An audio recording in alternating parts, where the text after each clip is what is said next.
আহা, মেয়েরা যদি এমন হতো। কোচকচে কালো এক ব্যক্তি, নাম আদুল আসাদ, সীমাহীন পর্যায়ের বৎসরত তার চেহারা, কৃষ্ণ কালো দেহ ও মুখের এই বদ আকৃতির কারণে সবাই তাকে ঘৃণা করে, নাক সিটকায়। ফলে জীবনের ব্যাপারে চরম নৈরাশ্যে ভুগছেন তিনি।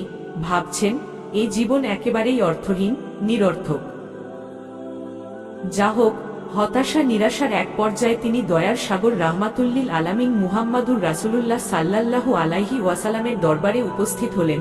বললেন, হে মুহাম্মদ সাল্লাল্লাহু আলাইহি ওয়াসাল্লাম, আমি ঈমান আনতে চাই, কিন্তু আমার আশঙ্কা হচ্ছে যে এই বদ আকৃতির ফলে আমাকে জান্নাতে প্রবেশ করতে দেয়া হবে কিনা। এ কথা শুনে রাসূল সাল্লাল্লাহু আলাইহি ওয়াসাল্লাম সীমাহীন স্নেহ ও সহমর্মিতার দৃষ্টিতে তার দিকে তাকালেন।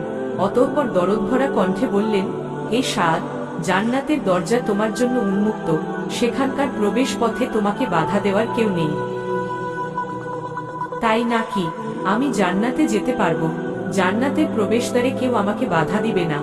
অপরিসীম বিস্ময় ও আনন্দের সঙ্গে তিনি এ কথাগুলো উচ্চারণ করলেন এবং সাথে সাথে বুলন্দ আওয়াজে কালেমায়ে শাহাদত পাঠ করে ইসলামের সুশীতল ছায়ায় আশ্রয় নিলেন। এর কিছুদিন পরের ঘটনা।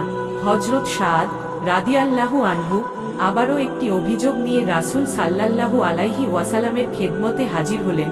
দ্বিতীয়বারের মতো তার চোখ মুখ থেকে নৈরাশ্য ঝরে পড়ছিল। তিনি বললেন, হে আল্লাহর রাসূল, ইসলাম তো আমার সাথে জান্নাতের ওয়াদা করেছে সত্য, কিন্তু দুনিয়া যে আমাকে ধিক্কার দিচ্ছে। আমি বিবাহ করতে চাচ্ছি, কিন্তু আমার বদসুরতের কারণে কেউ আমার সাথে আপন মেয়েকে বিবাহ বন্ধনে আবদ্ধ করতে রাজি হচ্ছে না। বল কি তুমি? কেউ তোমাকে পছন্দ করছে না।